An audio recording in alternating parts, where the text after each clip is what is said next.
Welcome. We're very happy to be here with you today as people are continuing to file on in with food. I've been involved with this session between the Alamo and FDA for several years, and it's an honor to be back with all of you after several years of not seeing everyone. I'm Tatiana Prowl. I'm the moderator of this session. I'll have my colleagues introduce themselves in a moment. I'm the breast cancer scientific liaison at the FDA and an associate professor of oncology at Johns Hopkins. I'm now in my 16th year at the FDA, and always really excited for the opportunity to meet with all of you and to learn from all of you. So welcome. I'm Asma Dilawari. I am also a breast oncologist, but only recently joined the FDA about a year ago. Prior to that, I was in clinical practice for over a decade as a breast oncologist, most recently at Georgetown and MedStar in DC. I'm Bindu Linga, and I'm also one of the newer reviewers here at the FDA. I joined last year. Prior to that, I was in clinical practice for about 14 years, doing general hematology and medical oncology, and then with a breast cancer focus and eventually also thoracic malignancies. Hi, I'm Preeti Narayan. I have been at the FDA for about 4.5 years now. I'm a medical oncologist as well, and on the breast team, and as well as an acting team leader. Really excited to be here today and talk to you all and answer any questions you may have. So really looking forward. Great. So I'm going to unmask briefly when I talk and then mask back. Trying to be a good example here, not get sick for the holidays. The way that this works for anybody who's new to the session is that this is a completely open forum. This is an opportunity for all of you to ask the questions that you have about how clinical trial review works, how drug approval decisions are made, questions or concerns that you may have about decisions that we have made. Anything is really sort of on the table to be asked. If it's something that we can't answer because it's proprietary information or something to a company, we'll say, I'm sorry, we can't answer that. But the goal is to have this session be very transparent and really to have the agenda be driven by your questions. So as I understand it, there are more than 400 people registered for the Advocates program. So obviously a lot of you are not in the room. A lot of you are virtual. And so my understanding is that the questions are going to show up here for us. For the folks who are virtual, we'll be able to see those and field them. And for the ones who are in the room, we welcome your questions from the mic or from where you're sitting. Before we kind of just give some opening remarks, are there any questions that anyone would like to ask to kick us off? No? All right. There are always more questions once everybody has a full stomach and they get comfortable. They don't think the FDA people are scary anymore, things like that. So let me start off by asking Dr. Narayan to I want to kind of define a few terms because these are terms that confuse people often, including physicians, even physicians involved in drug development. So I want to just kind of define some terms that I think will make the conversation go more smoothly. So Dr. Narayan, can you just explain to the group what the difference is between accelerated approval and regular approval? Absolutely, and I agree completely. This is a really confusing area, even for those of us who are not doing regulatory medicine and review work. So we have different pathways for approving a drug, and specifically when we're talking about accelerated and regular approval, there's different requirements that ideally should be met to meet those bars. So accelerated approval was designed, it first started in 1992, and it was actually in response to the HIV pandemic. And the idea was to get promising therapies out faster if they showed preliminary evidence of efficacy and safety. So there's a few things we look at for a potential accelerated approval. It should be a therapy that is substantially better than other therapies that are available in the same setting. So in the case of breast cancer, if we were considering something for accelerated approval, we'd be looking at other therapies in that same space to see if these results are better. One of the standard things is that, of course, it should be something that is a serious or life-threatening condition, and as we all know, cancer meets that bar already.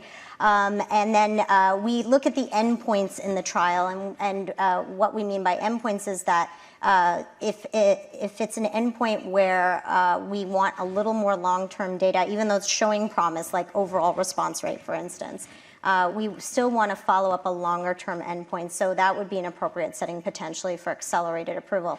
And often with accelerated approval, we may require what's called a confirmatory trial, which is another trial, to confirm that benefit.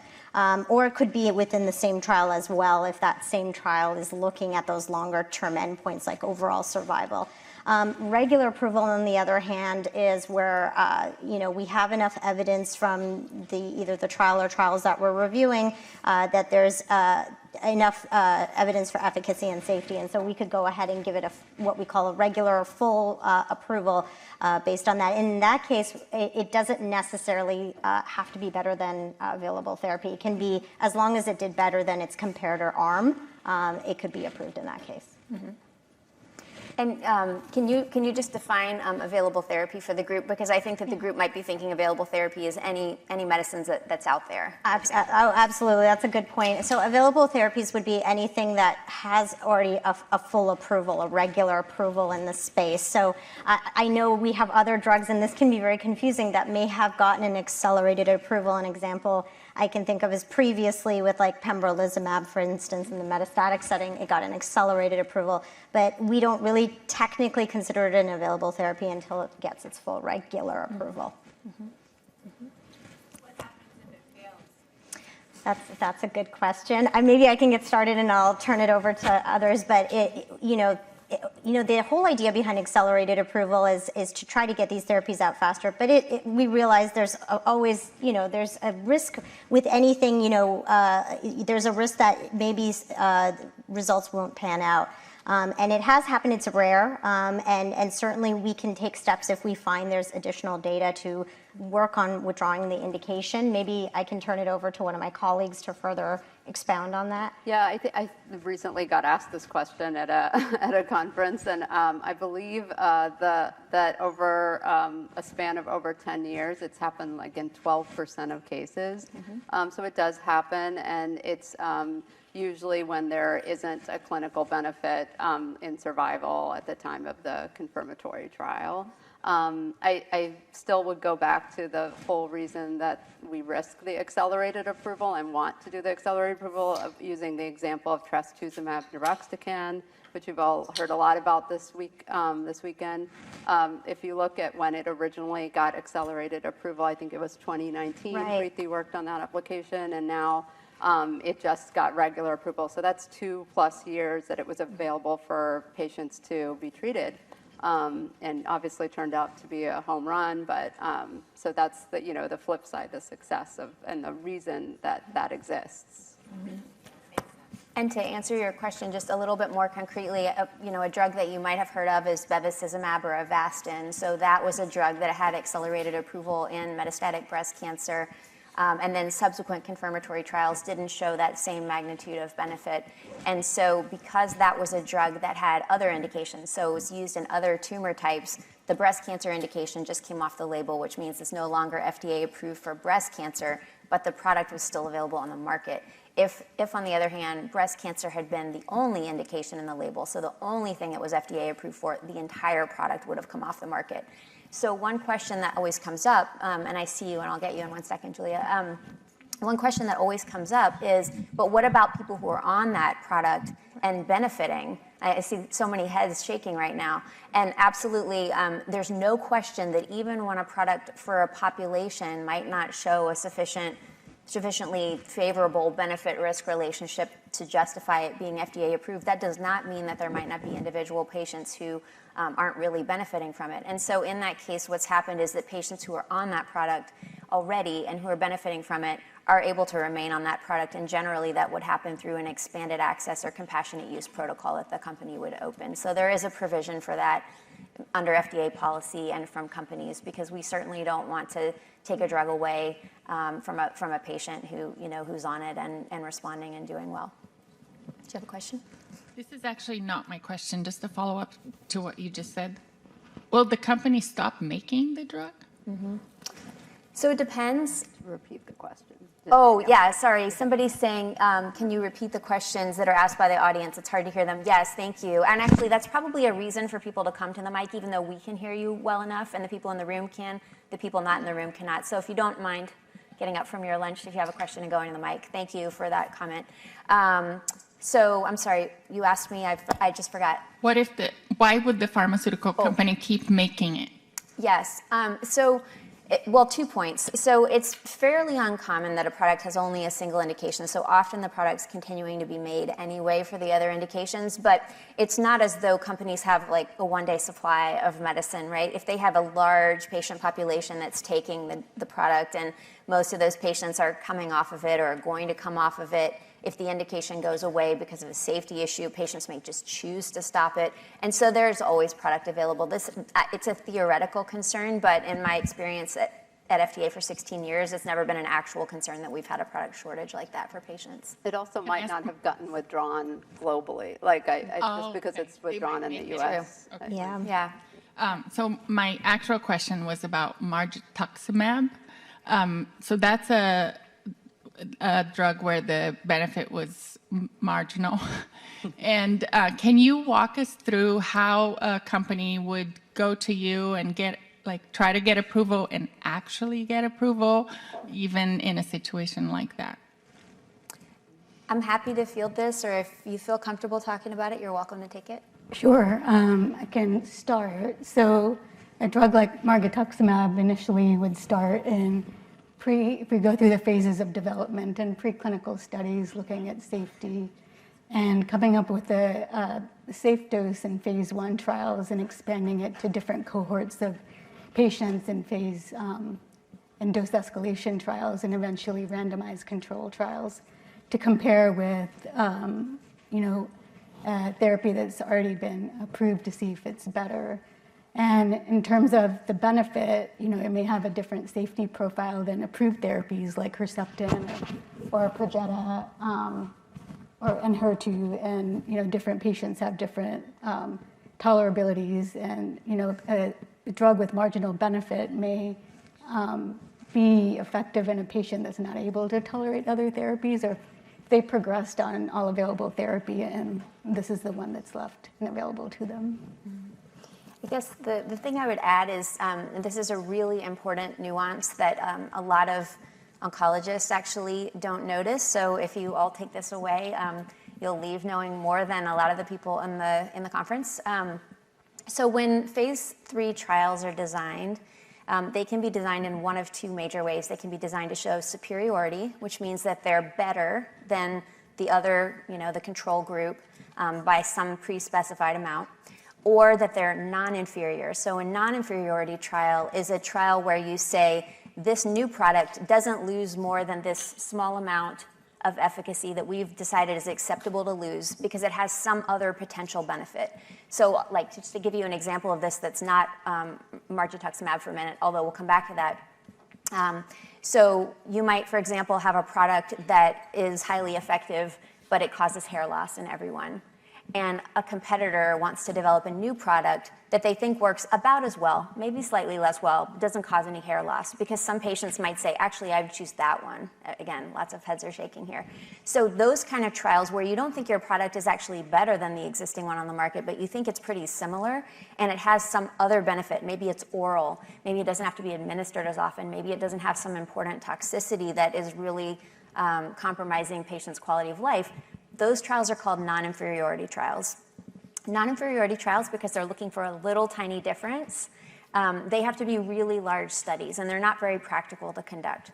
So sometimes what companies will do is they will conduct, if they have a product that they think is similar to an existing product, and this is sort of the margetuximab example, they didn't really think that that product was going to be better, probably, than Herceptin or trastuzumab, but they thought it was going to be similar and might have other benefits. And so they decided to do a replacement design where they're comparing the two treatments to one another, as opposed to an add-on design where you're getting something and then you're adding an additional thing onto it. When we're looking at an add-on design where patients are gonna still have to get all the same things they would have to get before, plus an additional drug with more cost, more toxicity, more of all of that, we wanna see a larger magnitude of benefit for that add-on design. If, on the other hand, you're comparing two products to one another, what's called a replacement design, there we're comfortable with the superiority trial showing even a small benefit, like a few weeks, because that is basically the same as doing a non-inferiority trial where we're like, these two are similar,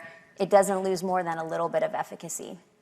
So it's sort of like doing a non-inferiority study, except it doesn't require nearly as many patients to be enrolled in the trial. So that's really technical, but I think the thing that you should remember when you're looking at FDA approvals where the treatment effect size or the magnitude of benefit, the number of weeks or months or something of progression-free survival or overall survival is smaller than you would expect, you should look and say, is this an add-on design where everybody got the standard of care in both groups and then one group got an extra thing? Or is this a replacement design where half the people got the standard of care and half the people got the new thing? In that latter case, that replacement design, you will see that those treatment effect sizes are often going to be smaller because it's a replacement for the existing therapy. It's not necessarily meant to be better or much better. It's meant to be similar with potentially different patient groups that might benefit or different other benefits like a different toxicity profile, a different route of administration. Does that make sense? This is like super technical, and I promise you, if we went out in the room and asked like almost anybody in that main room to explain it, most of them would get it wrong. So if you don't totally get it, I can say it again later, but that's the reason. And it makes sense from a regulatory concept too, because ideally at the end of the day, we want to put as many of these therapies out there that meet these bars, and then really leave it to as the patients and caregivers and advocates to work with your treating healthcare provider and not be too prescriptive. Really, we're looking in our labels to catch anything that would affect the safety or something that we feel like people need to know if they're thinking about using the drug. Mm-hmm. Kelly, do you have a question? Thank you, Dr. Prowl.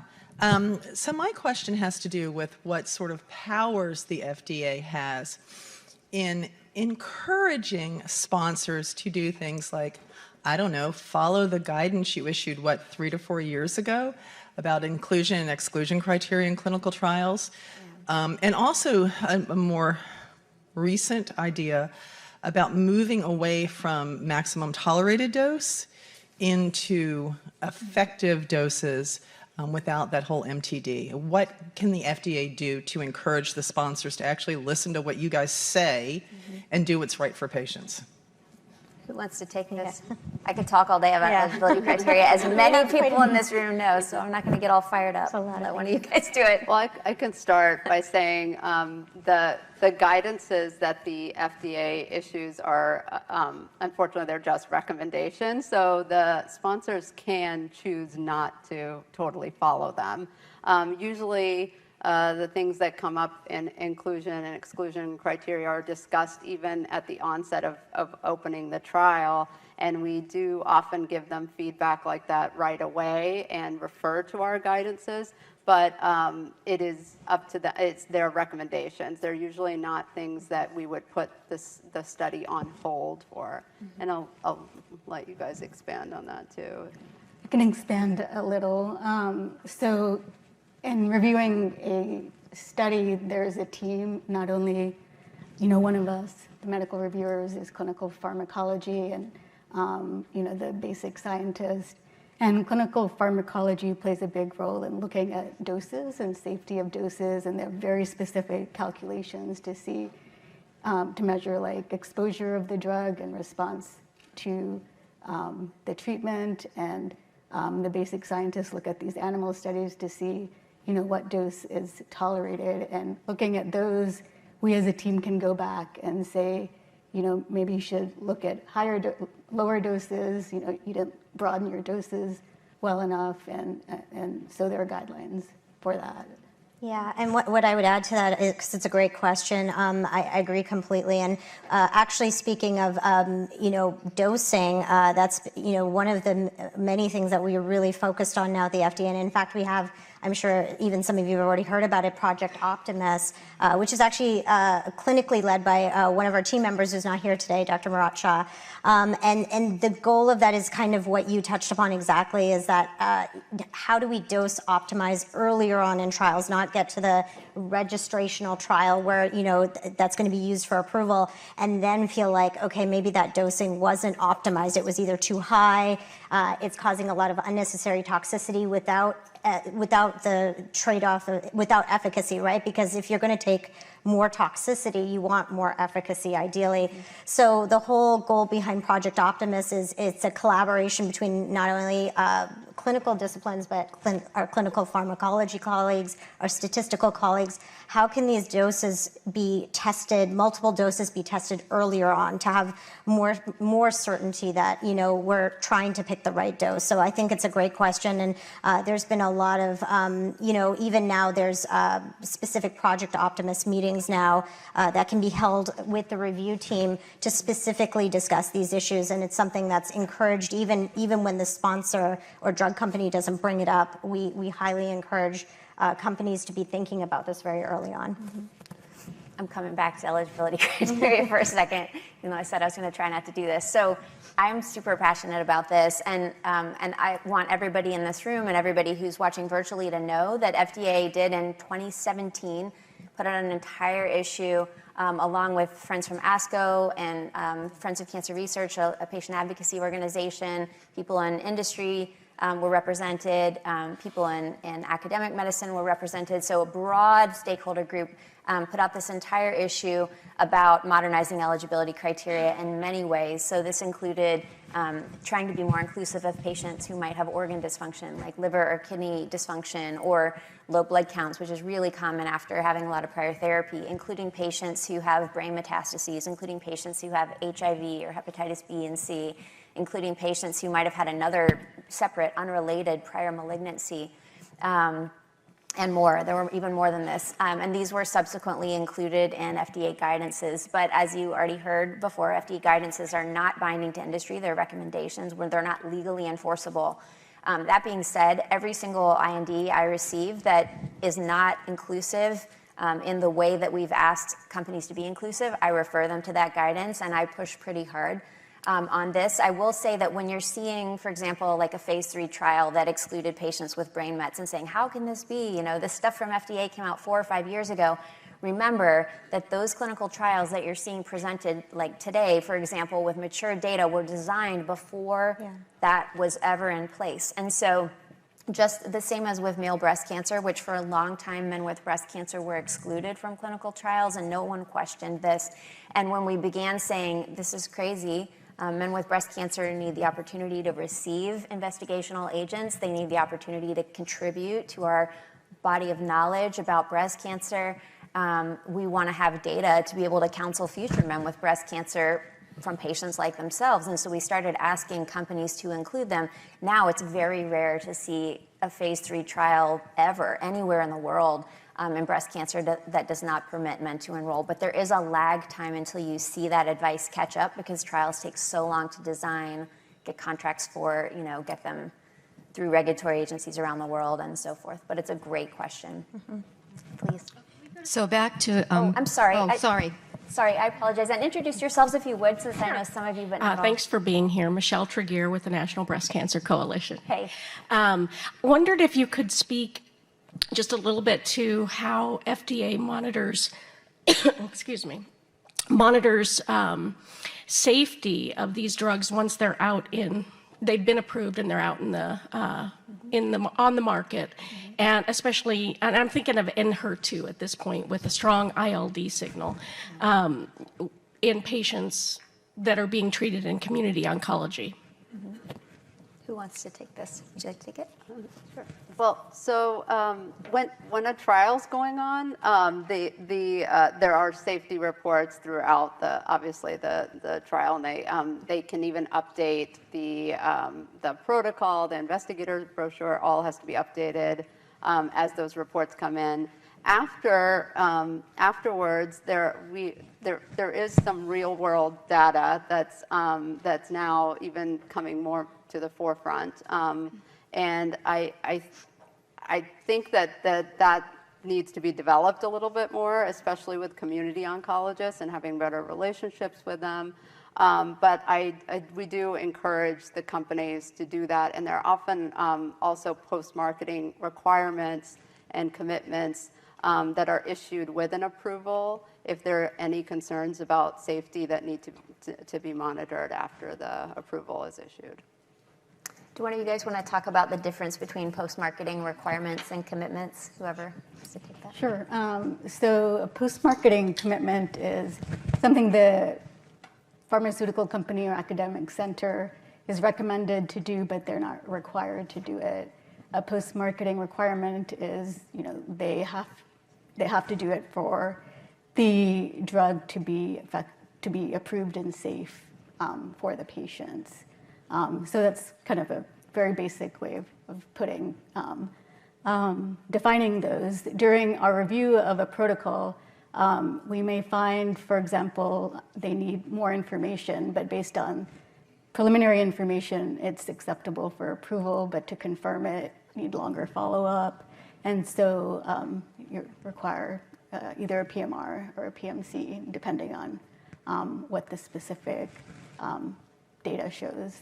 Yeah, and to piggyback off of that, just as a real-world example, since you mentioned TDXD, and this goes for anything with an accelerated approval, I had mentioned we may require a confirmatory trial. So a PMR, which is a requirement, as already mentioned, would be to give us the data from that ongoing trial. And usually we've already discussed with the company about what trial that would be and when we expect those results to come out. So that would be a requirement, meaning it is binding for the company to give us those things we ask for. A commitment, on the other hand, is not required. It's strongly encouraged. It could be things like getting additional biomarker data, for instance, just to help us, if later we can see a difference evolving as the drug is used more and more, we may consider labeling that if possible, or just refining certain things. So that's a commitment. So I think we use those often in all our approvals. Yeah, community physicians, to get to Michelle, I don't know where you went, I lost you, there you are. To get to Michelle's question specifically, there are things that actually even patients can fill out themselves, but community physicians or physicians in any setting routinely do them, called MedWatch forms. They're available online, and you can report an adverse event that you experience related to a product, and that goes directly to the FDA. The pharmaceutical company that makes that product also sees a copy of that. And there are periodic safety updates that companies are required to send us, and they have to give us in aggregate all of that data, all of those MedWatch forms. So even if everybody in this room had some side effect that was unexpected, like not reflected in the labeling, or was more severe than what was reflected in the labeling, if you filled out that MedWatch form, we would see that data. It doesn't matter where you're being treated. Ultimately, we receive all that data from the company during these periodic safety updates and annual reporting that they do. So for signals like that, where we really are aware that this is a very important and not rare adverse event, there are a lot of very particular requirements about when we expect that data, like to the month and year and so forth, and penalties if companies fail to meet those requirements. So Want to alternate? Okay. So back to Project Optimus. So at ASCO, this was talked about a lot. So are you concerned about equality of care? Because there's a comment made, the doctors in the know that if a patient is too ill, you can't give them the maximum tolerated dose. But what about the doctors not in the know? Is there any way that there could be a requirement that the first effective dose somehow gets published when the drug is accepted, so that any doctor can go back and look and say, let's start here because your immune system is too weak, and make sure we don't, and then go up from there, versus, I'm just afraid that in little cancer centers, they just follow the protocol. Mm-hmm. Dr. Ryan, you want to talk about It's a very good question, and you're right. It's a very complicated issue, you know, and certainly I know some of the goals of Project Optimus is to get that kind of information out. Maybe you know, I don't know as far as your question directly about whether you could start at a lower dose and go up. I think it's very unique to each program, you know, and so. I know our teams look very closely at each individual program, and certainly, the idea behind Project Optimus is if early on we know some of this dosing information, that can be built into the protocol, so that any physician treating on that protocol certainly would know, okay, for this drug specifically, we need to adjust up or down. I think it depends on so many things, the mechanism of the drug, and what you said, different characteristics of patients that are enrolled. So I think it is a complicated matter, and it's hard to put one direct policy that we could do the immediately publish the lowest dose, because for instance, we may not have enough information at that time to truly say, is that effective enough? Where are you underdosing in a certain, patient population? So I think it's a balance. But wouldn't you know the first dose that has efficacy? If they It's hard reported to that? know. It's hard to answer that question, because the way that historically drugs have been developed is they dose to the maximum tolerated dose. And the reason that they did that was with chemotherapy, you needed to give as much as you could give before you caused literally life-threatening harm to the patient, usually in the form of low blood counts. As we've started developing drugs that are not cytotoxic, so they're not chemo, you don't need to go that high, but still many companies have started with that very high dose. And so the problem is, by the time we get to phase 3, they have very little data at lower doses. They might have only just a handful of patients. And so what does it mean that that drug was effective? Does it mean that a tumor shrunk in that one patient or 2 patients? Because we can't be confident that when we have such a small amount of data that that drug still produces, say, this 8-month improvement in median overall survival that we saw in the phase 3 trial, because in the phase 3 trial, people weren't being treated at that low dose. So that's the challenge, is how do we, and this is a place where honestly we could use help from you guys, how would you go about conveying that to patients in a way that's understandable? So if we say, oh, this is a dose that has shown activity of the drug, that's not the same as saying you can start with half the dose and you'll still get the same survival benefit, because we don't have that data to be able to make that claim. But I think just giving the physician the okay to say, if the maximum dose makes the person really ill, it's okay to dial it back and see what happens. They may not have a complete response, but they might have their disease, kept stable. So Outside of a clinical trial, that falls under practice of medicine, which FDA does not even regulate. So if you go to your doctor and you're not as part of a clinical trial, they can give you any dose they want.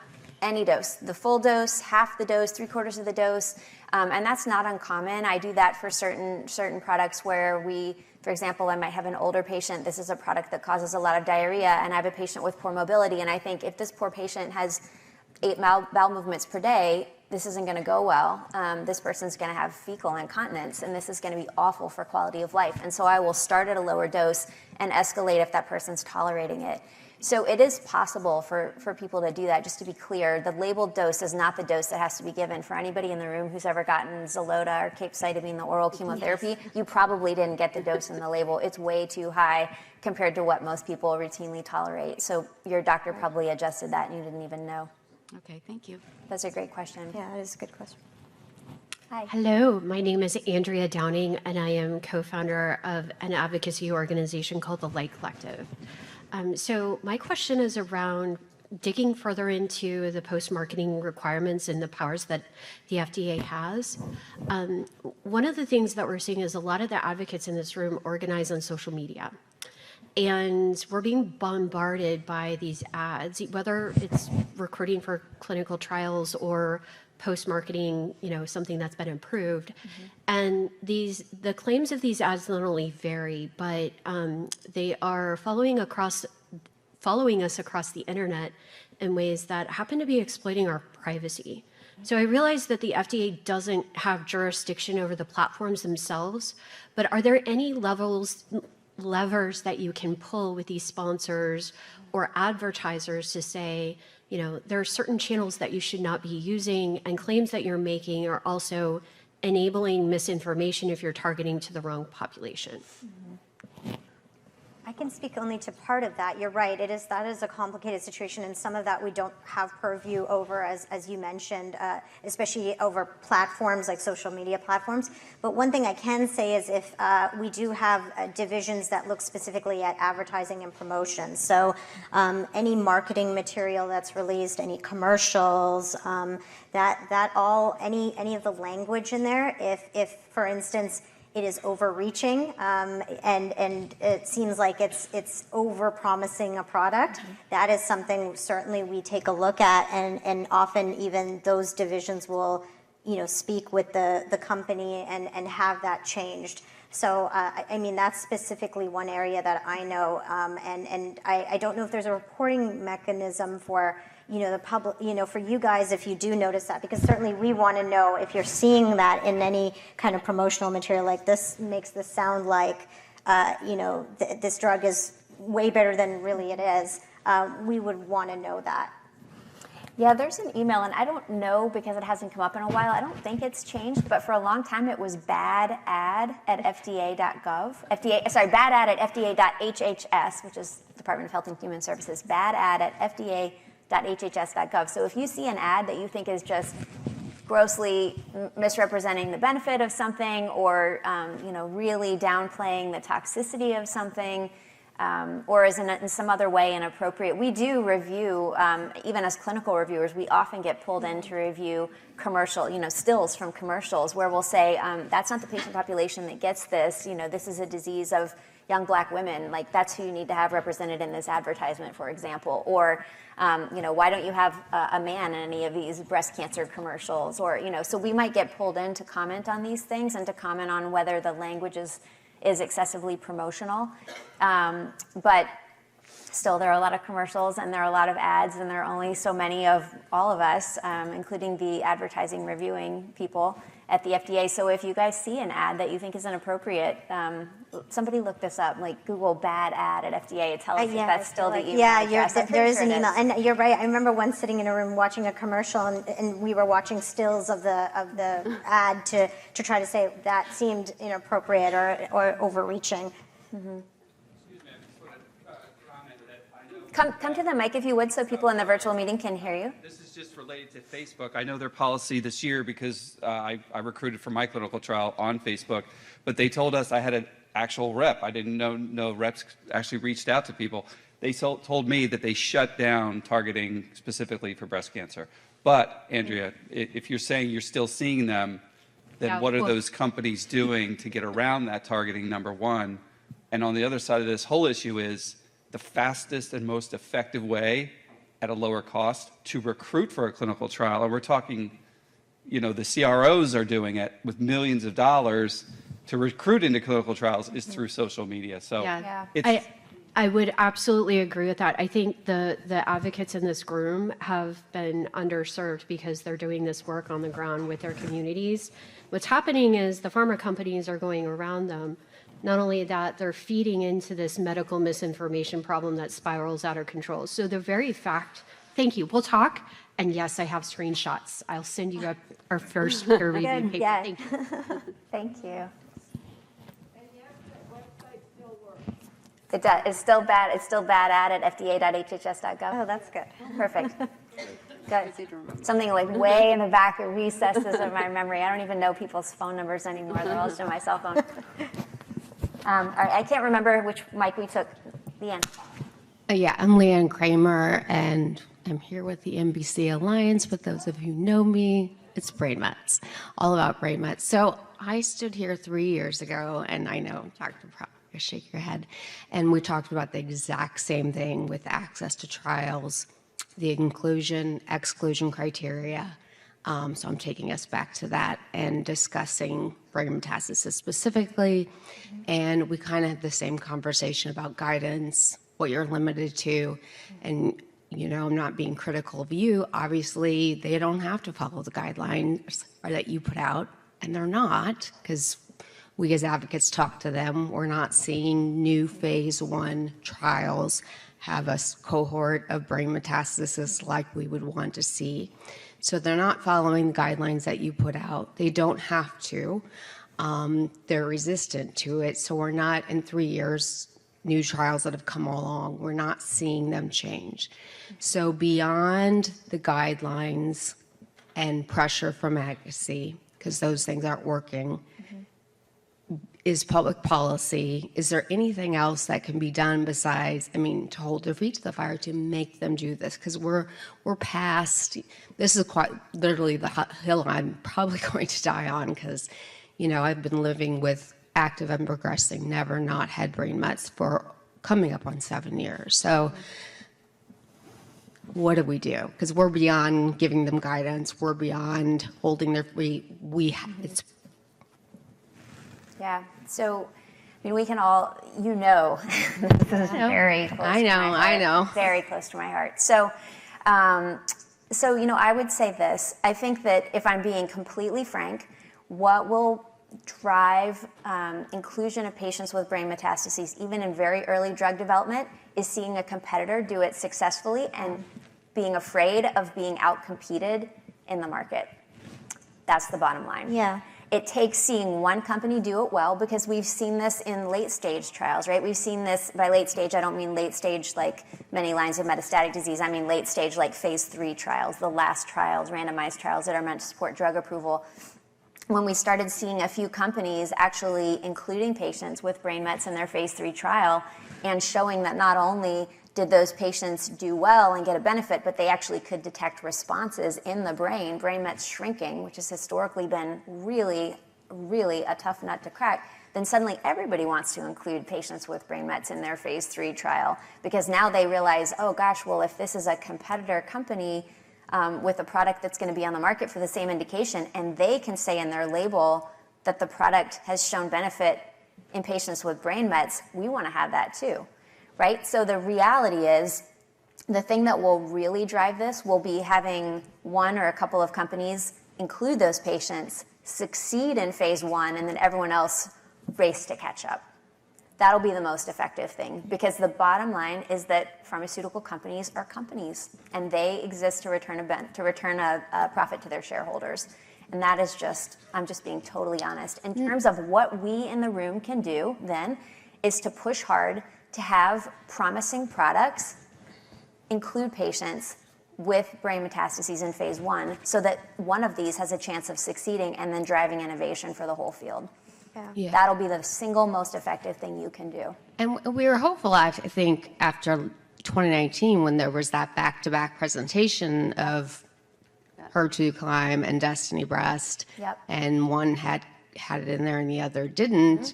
But I don't know, maybe it's too early to tell that that's really had an effect. I was just going to say, as a new reviewer, I would say the majority of the early INDs that I've reviewed have included stable. Recently, Are they stable? No. See, that's I don't mean to be critical, but Yeah. as someone who has brain mets, if you're including stable, that's not brain mets. That's somebody who had brain mets. That's not somebody who needs treatment and hoping that works. Yeah. Personally, I don't mean to be critical, but that's not brain meds. Yeah. No, but I think it's a good point you raise, and I think certainly I agree completely. We can keep encouraging, and it is this difficult kind of fight. And certainly I know in our meetings we do push back a little bit when they say stable. We say, well, what about there's not just stable brain mets, as you so nicely put. So I agree completely. It's a very excruciating slow bar, which it really bothers me as well. But the hope is that as now we've certainly told companies in our guidances and all that if you can show us something, you can maybe get a labeling claim, and a labeling claim is very powerful, because if you can put it in your label, you can put it in your ads, and you can really say, okay, our drug showed this. So that's our hope, that if there's this sort of carrot that okay, this could lead to a labeling claim. Like I said, I wish it would go faster, but and with our continued pressure, that we could hopefully see these areas that are really unmet needs really be pushed to the forefront. But I understand. Let me say one more thing, because all of you are different sorts of advocates, and some of you actually do work very closely with companies. or you sit on grant review panels or institutional review boards. So some of you really are in a position of an extraordinary amount of power. So let me say this. It might not be obvious to you why companies would not want to include patients with unstable brain mets. So let me explain what their concern is, and then let me offer you a solution that you should bring up whenever you hear that concern. So the concern is if patients have unstable brain mets, meaning say newly diagnosed brain mets and they haven't had any radiation yet, or brain mets that have been radiated but now there's progression and they're likely to need radiation in a short term. They worry about including those patients, particularly early in drug development, because the way that drug development happens in phase 1 is that you do successive doses, and when you see too many side effects, too much toxicity, you stop and you say that's the maximum tolerated dose, that's the most we can give. So you can imagine that if you have a group of patients with unstable brain mets, for example, who might be more likely to have a neurological complication like a seizure, if you have those patients in your dose escalation part of your trial and then someone has a seizure, you can't be sure whether that was your drug or whether that was the fact that this patient has brain mets, but doesn't matter. The way the rules of the protocol are written, if you're seeing these things happening too much, now you've got to stop dose escalation. So you might never get to the dose that would have been therapeutic for the general population. So that's the concern. The concern that you might not get to the dose you need to get to, and the concern that you might see safety signals that could doom an entire drug because you are giving it to a patient population for whom it's not going to turn out to be safe. So the solution to this is to enroll patients, and Leanne knows this and we've talked about it, the solution to this is to enroll patients who have unstable or untreated brain mets in their own cohort. So that if you see something like seizures or some other neurological complication in that group and not in anybody else, that it doesn't say we need to stop dose escalation for the whole group. It doesn't say we need to halt development for this entire product. Yeah. It says this is not going to work out for this patient population. So there is a way to include those patients separately in their own cohort. We have said this. I have written this my own self on my computer. In Journal of Clinical Oncology, we have talked about this, but that message does not necessarily trickle down to everywhere that it needs to trickle down. So if any of you are in a position that you're reviewing protocols or you're sitting in a room when a protocol is being designed and they say we can't include patients with untreated or unstable brain mets, it's not going to work out. You need to say, what about if you put them in your own cohort, which had its own stopping rules that if you see too much toxicity, we'll simply close that cohort and say this didn't work out. We tried, it didn't work out. There is a way around this. Again, there's an entire long paper that Nancy Lynn and I and several of our colleagues wrote in 2017 about how to do this safely, so it can be done. So thank you. Sorry for making you wait so long. Oh, but no. It's such a good question, Leanne. Hi. My name is Jill Canales. I'm from Southern California. And as you said, we all kind of have our advocacy work done in different ways. One of the main way I advocate is actually in a multidisciplinary breast cancer dedicated facility. And so my job entails working with brand new patients. I meet them face to face. I sit in with them when they meet with the surgeon or the medical oncologist. I take notes for them, that kind of thing. I also follow them along with a big volunteer group all the way through their entire treatment, into survivorship, and or into a metastatic breast cancer diagnosis. I say all that to then say that I'm going to piggyback on the woman before me who stood here and talked about advertising. There's probably very few things that bother me more when I'm sitting there watching, a Lifetime movie and I see all these ads come up for breast cancer drugs in the metastatic setting especially. Because I will tell you from being on the ground with patients every day, day in and day out, a lot of them don't even understand fully their own diagnosis. And they're sitting there watching an ad that shows women fluttering through the daisies and, throwing their baby, their grandchildren up in the air and catching them. And it's so offensive to me because number one, it does not represent the average metastatic patient.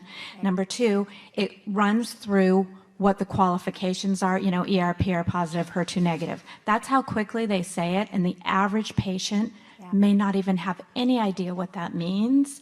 How did we get to a point that our country is one of the few that allows for this to happen? It's just so, in my mind, is so unacceptable, and it does such a disservice to the women and men who are suffering through this disease. And that's all. I don't know what to say, but preach, Queen. I agree with you. I mean, honestly, I agree. I don't know if anybody wants to comment. Yeah, I mean, I agree. First, I think the work you're doing is so valuable. I mean, there's so many patients need someone to get them through and navigate them through the system, and the fact that you're sticking with one patient, that's really amazing. I think, I mean, you're preaching to the choir here. I don't think any of us think advertising is really appropriate. I will say there are strict rules that what a sponsor can say, as you've heard. But I would ask all of you to kind of to go to those sources for those ads and say something. I mean, I think bad press goes a long way for stuff like this, more than what we could probably do or have power to do. I don't know. No, I completely agree. I think I completely agree. I don't think any of us feel like we watch these ads and we're kind of like, really. But you know, I agree that there's a certain limit of what our regulatory can cover, and then after that, there's a little bit of, you know, exaggeration and even, you know, like you clearly said, very eloquently said, that, to the point where it doesn't feel realistic. So yeah, pressure, you know, and sort of giving feedback and you know, the way you said it is really nice, and to you know, maybe pressure some of these companies to change the way they advertise, or whoever is responsible for the ad, I should say. That might be an avenue to do it, because certainly we are trying to look at these ads, and like we said, if you notice anything that is glaringly a problem, you should report it, absolutely, so that if there's something we can do on our end, that we can take care of that, you know. Yep. Linda? Hi. Go ahead and introduce yourself with your home name, though. In case I'm Linda Weatherby. I'm a metastatic patient living in Seattle, and I work with the NBC Alliance. I'm actually in meetings this week with pharma, so I really appreciate what you said, Dr. Prowl, about the separate cohorts, and this is not my question, but their reply is the FDA won't approve it. False. You can say we just sat in a room with them, and you can write our names down and say we all said that is not true, and they can request a meeting with us. Okay. A lot of our meeting minutes are actually, why don't you add another cohort? Okay. Yeah. Okay. Well, we're going to pound that message. I have another question about clinical trial design for metastatic patients. If it's okay, I'm going to ask you to comment on a case study, and then I have a question at the end. A very dear friend to many of us in this room passed this summer, and her experience at the end with clinical trials was nothing short of hellacious. She had a very tough time finding trials, and then she does get approved for one. She spends over a week onboarding for it, multiple PET scans to onboard for this trial, gets on it, gets randomized. She's already done the easiest chemo, so she had to go to gemcitabine, develops mucositis, is in the emergency room within days, can't continue on the trial. And there is, unlike some trials, there's no crossover option in this trial. And she also attempted to follow up with compassionate use, and that was a very, very complicated mess.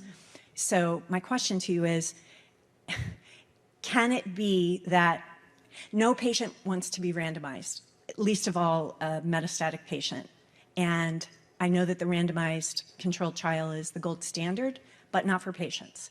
And I wonder, is there any way for us to drive some momentum around building in the crossover option for patients and keep them in a separate cohort? So it's not commingled data. It's commingled when you need it to be. It's separated when you need it to be.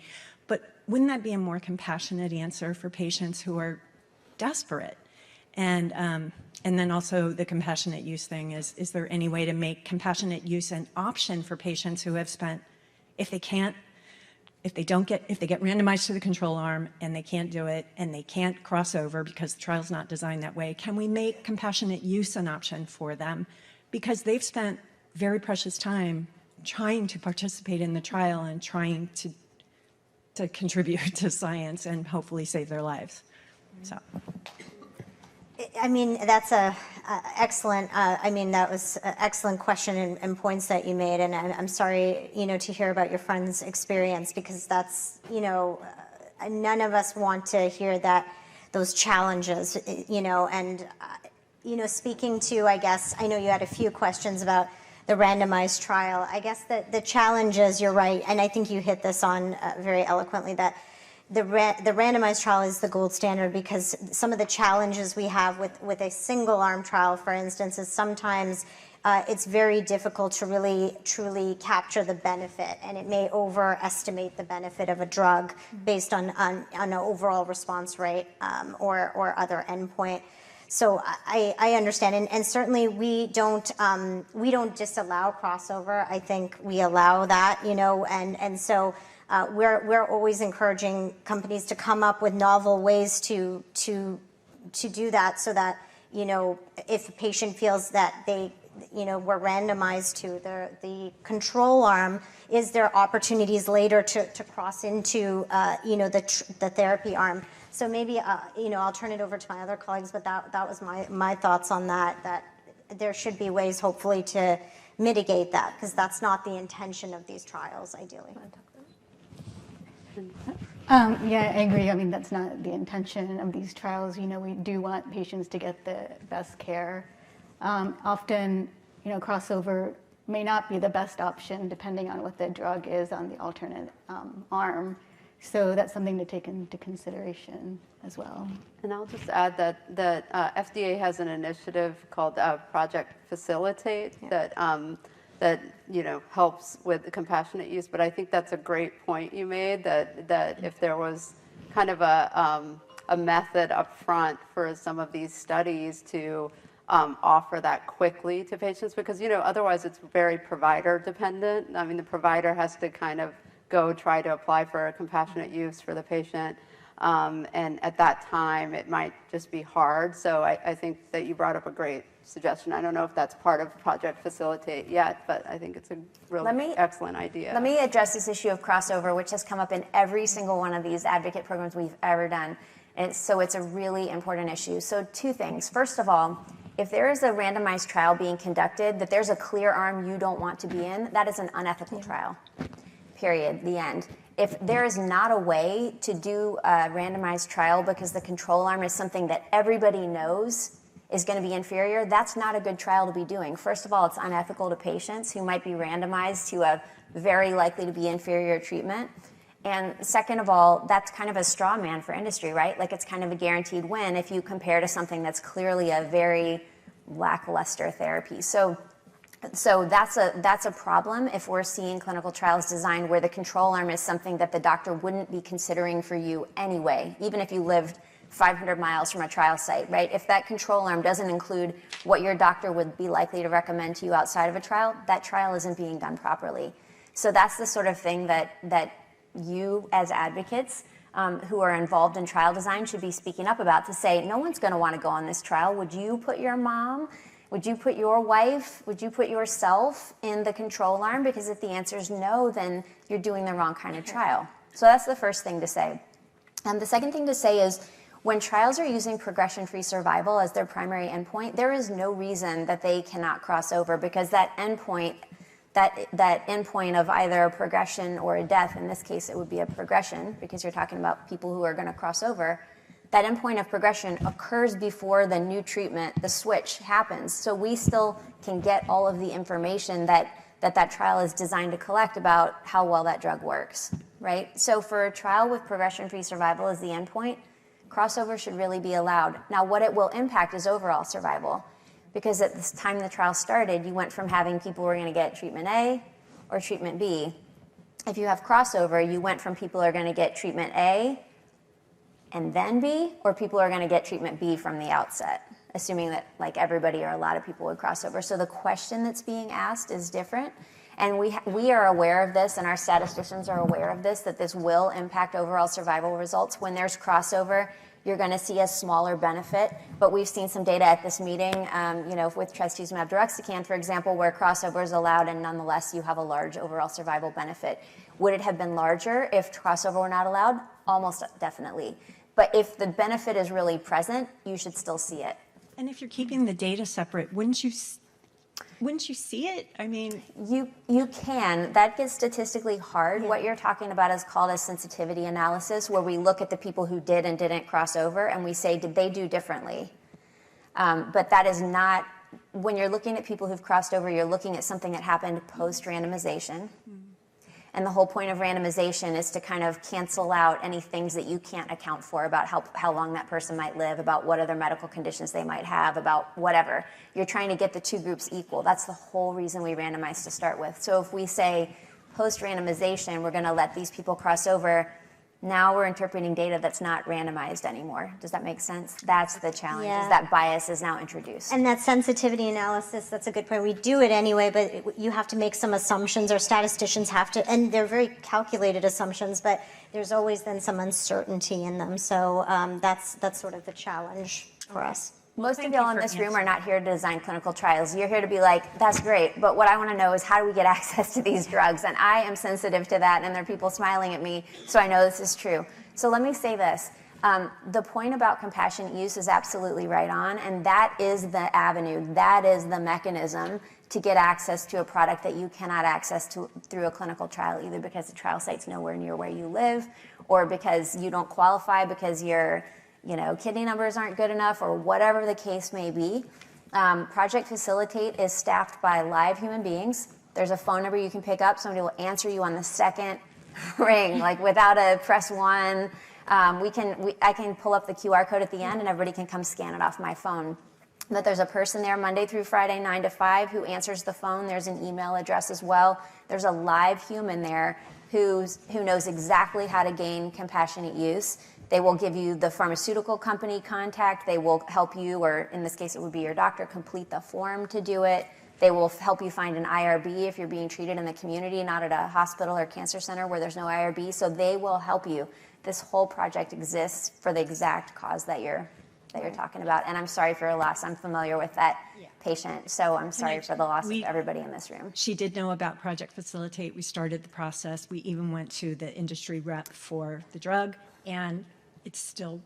So this is the problem. The one thing is that FDA cannot compel pharmaceutical company to provide a product. We can say you're allowed to give it, but we can't say you're forced to provide it. I was just, going to add to that. The facility is great at that, but I understand the challenges you're saying, and certainly on the FDA side, we've tried as much as possible to streamline our part of it, but I agree completely. Some of it is out of our control even, and it is frustrating, but it's certainly on our end. Once we get that request for our paperwork, we try to minimize that. I think there was a statistic that we've almost never turned down one. The one I think we did turn down was because it wasn't even an oncologist who wanted to do the treatment, so that was the only reason. But we review these and say yes to them like 99+% of the time on the same business day that they're submitted to us. So the problem is, in some cases, the company simply will not provide the drug. And the problem is, it's their intellectual property and it's their product, and the same way we can't just be like, this person is homeless, you have a house, you have to give it to them. Like, it would make sense, we want to give this house to this person, but if it's owned by someone else, I can't force you to say, you have an extra house, this guy needs a house, right? So this is the problem, is there is no way to compel industry to provide a product even to somebody who really needs it. Some companies just have a corporate policy that they don't do compassionate use, period.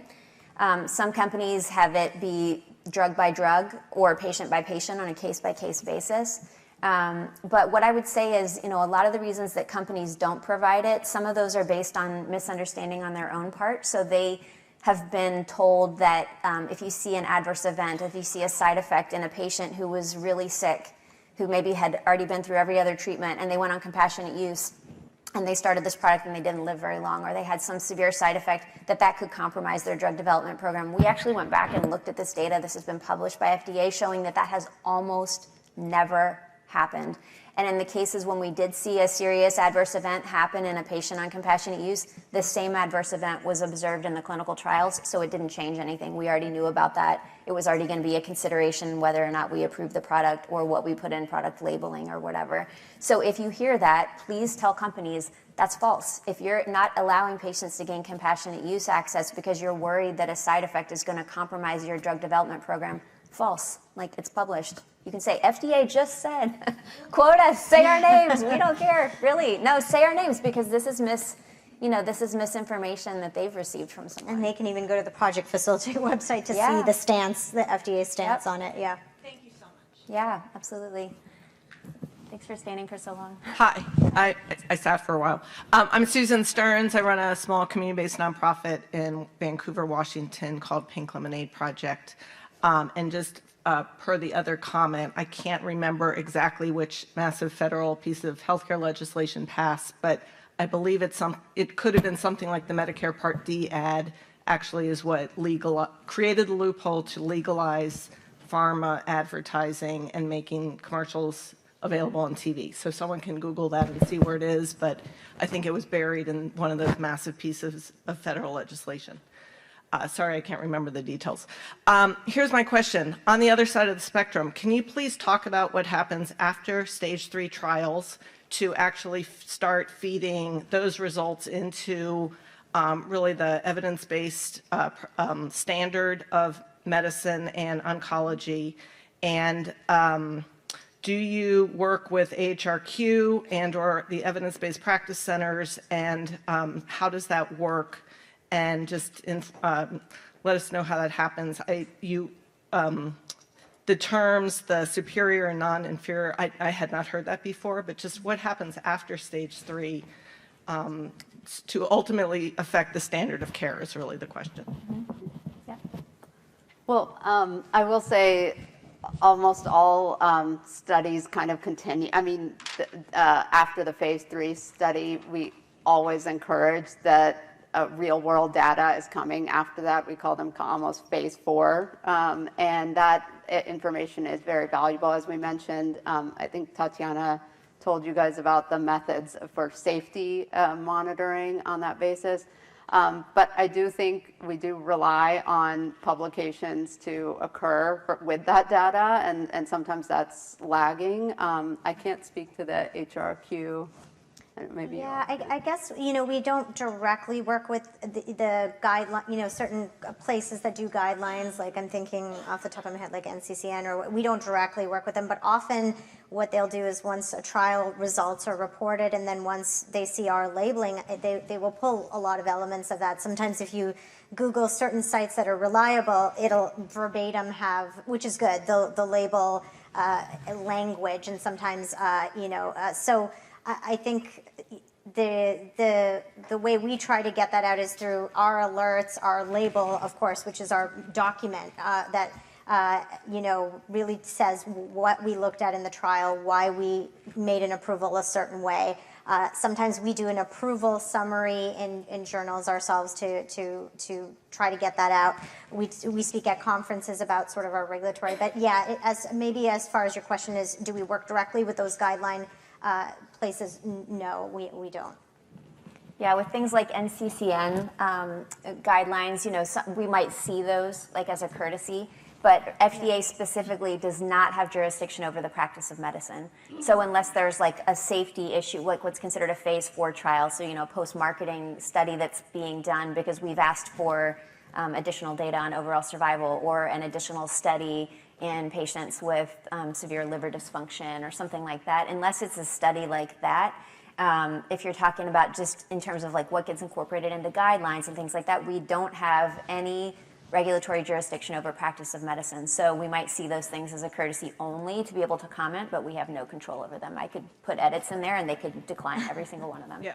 Okay, so I totally get all that. So thank you for that honest answer. And also just for everyone else in the room, there are guideline making entities, and to learn about those and figure out where the lever points are, just really highly recommend that, because the FDA process and stage 3 trials is not the end point.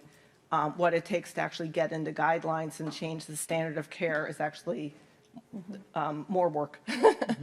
So just be aware, I guess is my plea, just be aware. So thank you so much. It's great to see an all-woman MD panel. Great. Thank you. Hi, I'm Deb Collier, Patient Advocates in Research. And so many of the topics, thank you all. This has been a great conversation, and I know a lot about different pieces of all of this. And Linda, we need to talk about Lisa's horrible example, because I have some ideas of what we can do in the Metastatic Breast Cancer Alliance as well, and putting pressure on companies, because that's really where it needs to go. And crossover, there's a 2016 publication I was a part of that had a statistician from NICE in the UK that talks about crossover designs and how that can be done. So we need to spread that word out as well to the companies that we're talking to. When they say it's FDA, it's usually a smokescreen. And as you have heard from what we've talked about today, there are a lot of issues that FDA has really taken to heart and tried to do what they can do, but they can only go so far. And DTC, direct-to-consumer advertising, is an example of that. That was built into a law.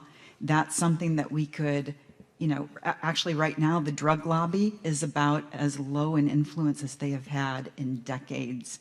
So now may be the time for us to strike if we can organize some ways to go ahead and see if we can get that kind of a law redone. Anyway, sorry. My question was, actually, you brought up another one. Post-marketing. There isn't a lot of power, from what I understand, that FDA has. How can we get more requirements for post-marketing studies rather than suggestions from FDA? So that's one. And the other one is with the trend going, I'm wondering if you can tell us about the trend going from phase 1, phase 2, phase 3 to stopping at phase 2, sometimes even in extreme cases in a phase 1 combination. How do you see that impacting what we as patient advocates need to know to push in different directions there? So, I mean, I think you brought up a lot of points, but I think on the last one about, I think if I understand your question, it's that there's a lot more of these early stage studies. I will say those studies, if they do lead to an accelerated approval or rarely a regular approval, there's a very stringent analysis of the data. It has to be pretty compelling in the setting of the available therapies, in addition to meeting their primary endpoints and what those endpoints were from the get-go. I don't think that, and they are more experienced, so they can probably speak to how often that happens. But I will say that the trend from our end is usually the opposite, that they have to really demonstrate that clinical confirmation of benefit. And the post-marketing requirements that come out are usually tied, like if there is an accelerated approval, that has to occur. Yeah, no, I agree. I think you're right. There are certain places maybe where, and again, it's maybe situation to situation where trials that are a little more seamless, that don't have to go through, the usual order of 1, 2, 3, may be possible. Again, it will depend sort of on what type of patient population they're studying. Is it a more rare subtype or cohort that they're looking at, or a certain very niche variant? That may be a place where there might be some flexibility, but I think, it is, I don't think we have a standard per se for that, because it's so complicated depending on the drug. Are they combining it with other drugs? So I think from your perspective, what you guys can do, it's I think it's been said before, participate if you can on protocol, meetings if you're allowed to, and give your input of what's practical to you for your the thing you're looking at. So Deb, let me respond to just part of what you said. So part of this issue that Deb is referring to of seeing some approvals based on like phase 1 or even phase 2 is an attempt by us to strike a balance with the point that Linda was making, which is like, we don't want to have to go in a clinical trial and be randomized to quote unquote the bad arm. If we feel like there's evidence of efficacy of a drug that's so compelling, lots of complete responses or really high response rates where the available therapy can't even approach that, we don't necessarily want them to run a randomized trial now before we provide access to that product. So it's us trying to manage this balancing act of ensuring that we get effective products to patients who need them and who are living with this disease, at the first possible moment that we feel confident enough that this is safe enough to do and that there really is meaningful efficacy, and then be able to conduct those follow-on studies that could support regular approval. And in some cases, that might mean, for example, starting a study that has 2 different sets of endpoints, like starting a study where you're going to look at response rates, and then you're going to follow those patients out for survival, and the response rate data could be used to provide the accelerated approval, and then that subsequent data on survival provide the regular approval. And the way that pragmatically speaking that works is that a trial like that gets launched globally. When the product gets, say, FDA approved, like accelerated approval based on response rate, those patients from the US are still enrolled and in the trial, but enrollment from the US would probably stop at that point because people don't want to continue to be randomized once the product's on the market. But for other places in the world where that product may still be under review or not even submitted yet, then that clinical trial is continuing on. So we're continuing to get ongoing data because that is the only avenue for patients and some other places to access that drug is through the trial. So when we see those kind of approvals based on a single-arm trial or something, it's really us attempting to, strike the best balance we can. It's hard. I think we have an obligation to all of you. We have an obligation to the people living with this disease at this moment to want to provide access.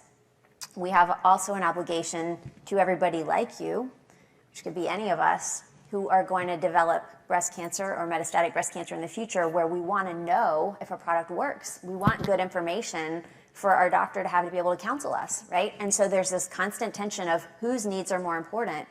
And you might say, well, everybody's needs are important, and they are, but sometimes these decisions you have to make force you to choose. It's just a fact. And it is the hardest part of my job, period. It's the hardest part.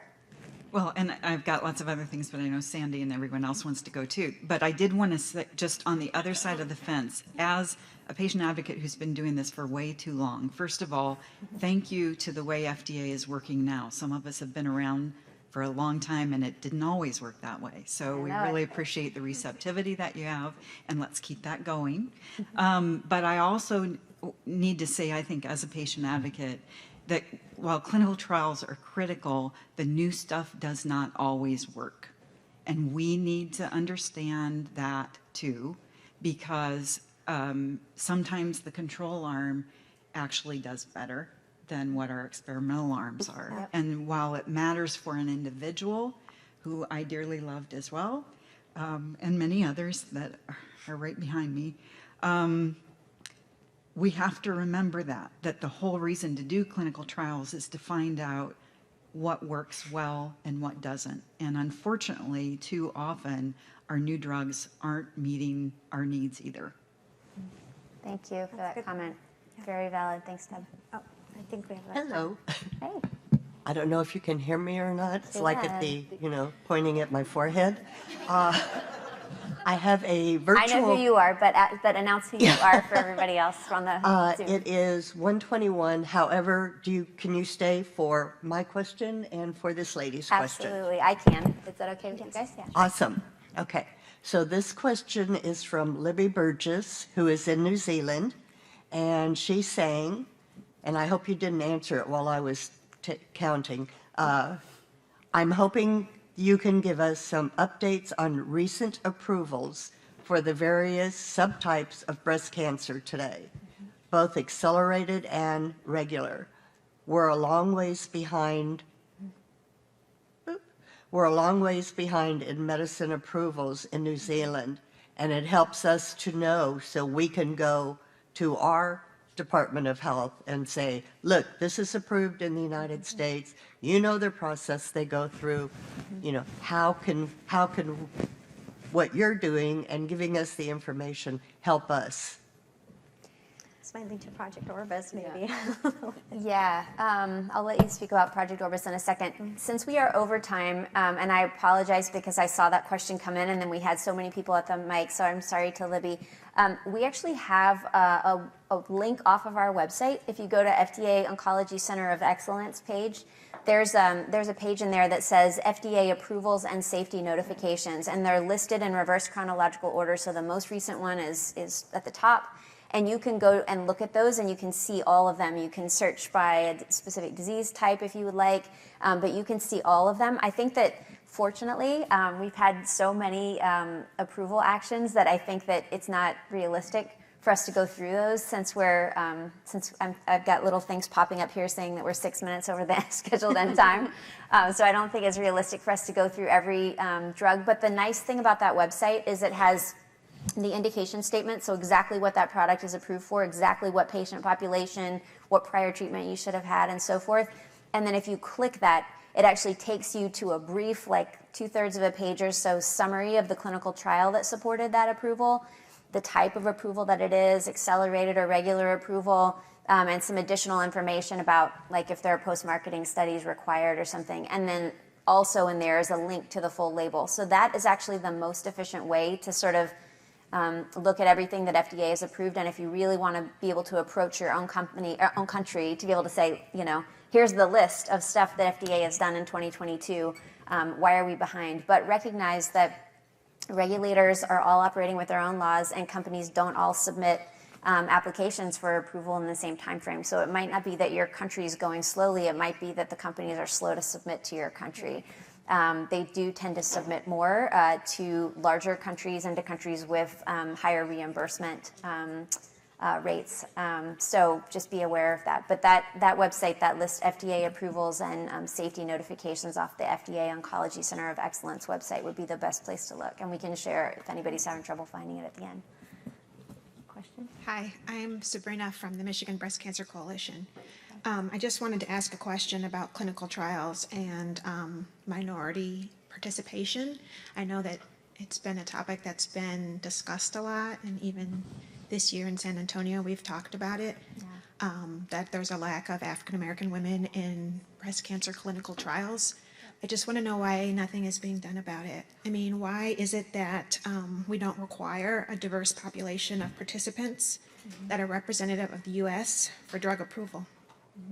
Great. Go for it. Yeah, so I'm glad you brought that important point up before we closed. So it is really discouraging, you're right, to look back at some of these clinical trials and see 97% of the patients look the same. But the FDA has really made this a priority. In one of our initiatives called Project Equity, looks at helping sponsors think about this concept of diversity accruals for clinical trial accruals up front. So the earlier the better, and we've issued a guidance now. It's available online too, and we almost every review now up front, we will point sponsors to this guidance and basically ask them to submit a diversity plan. So when they're designing a trial, not only will they issue an outline of how their trial will accrue patients that are reflective of the U.S. population, but also what are they going to do when they're not meeting those enrollment goals. So, you know, plan A, plan B, and different phases of implementation. And we've already had several sponsors submit those diversity plans. I agree with you. It's really discouraging that we're in 2022 and talking about this that much. It shouldn't have taken that long. But keep in mind, a lot of the studies we're looking at were, you know, they were designed 10 years ago. You're right, it's not 100 years ago, but it was 10 years ago. But I do believe that we'll start to see some improvements. You know, so many people are talking about it. It's great that you all are talking about it, but the FDA has put out this guidance, and I assure you we're bringing it up every time we can. And there's been good response by pharmaceutical companies, and they have a lot of interest in making, you know, asking us how they can enroll a diverse population. So there's a positive response out there from industry about this FDA guidance. And I will say it shouldn't just be, it's not even just racial diversity. I think there needs to be a diversity with, like, you know, patients from rural areas versus urban. You know, you don't want to enroll from 5 cancer centers in the U.S. You want to really be reflective of what's applicable. once you approve a drug. So Even with some of the current trial approvals, we are issuing now PMCs for additional data because, as mentioned, some of those were designed a while back and still did not get as much diversity in all those respects that we would like. So yeah, we're trying to get more data, but we're hoping going forward this is done prospectively, not something that's just thought of later at the time of approval. Yeah, I want to say one more thing. I mean, I just want to be very clear that it's totally unacceptable for clinical trials not to be enrolling representative populations. It's totally unacceptable that we have trials in triple-negative breast cancer, for example, that disproportionately affects Black women, where we've got very few Black women, like even fewer than in the general population. It's ridiculous. It's an outrage. So I want to be absolutely clear about that. I think that the practical things we can do, in addition to asking companies to submit these diversity plans as part of Project Equity, which is an effort by regulators to sort of like put the thumb screws in a little bit about this, is I think that there are a lot of systemic barriers that prevent Black women from participating. For example, the people consenting them don't look like them, and there may be issues of appropriate mistrust. There may be issues with inability to be able to miss work or to find childcare. One thing that I want to highlight is FDA has made a statement. This is actually written. You can go find this on the FDA website, because for a long time it was considered inducement to reimburse expenses for patients. So we said you can't pay for people's plane ticket to Boston to go enroll in that clinical trial, because that might be inducement. Like you might be taking people who didn't necessarily want to participate and like providing this perk that leads them to enroll in a clinical trial that's not in their own best interest. So we have decided as an agency that it is totally acceptable to reimburse patient expenses, and that can be anything from travel to lodging to childcare to missed work. You can reimburse all of that. It's not considered inducement. It's right on the FDA website, but I think that some companies aren't aware of that. Some other ones might say, they might be aware, but they might say to you, oh, FDA won't let us do that. That is false.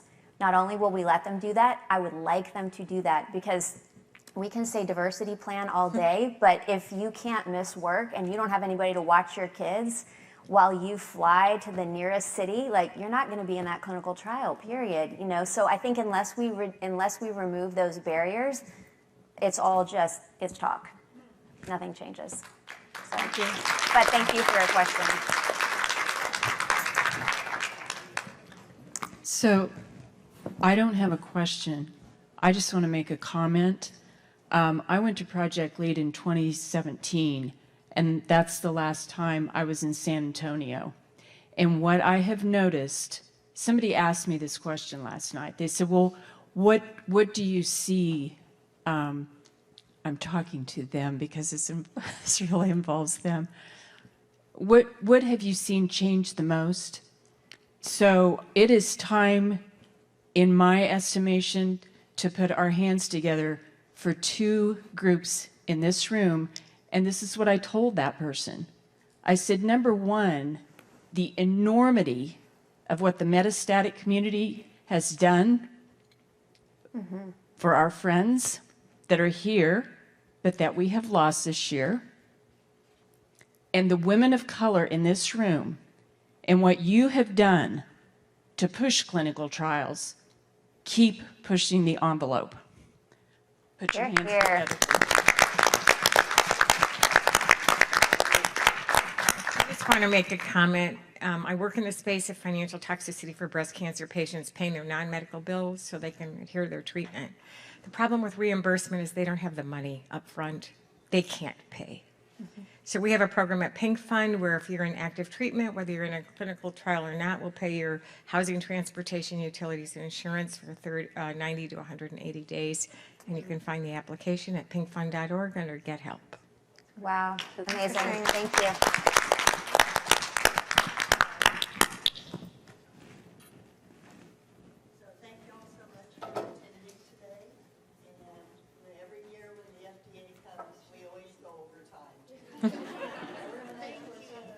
Thank you for coming. Yeah, thank you guys. Thank you guys. Thank you.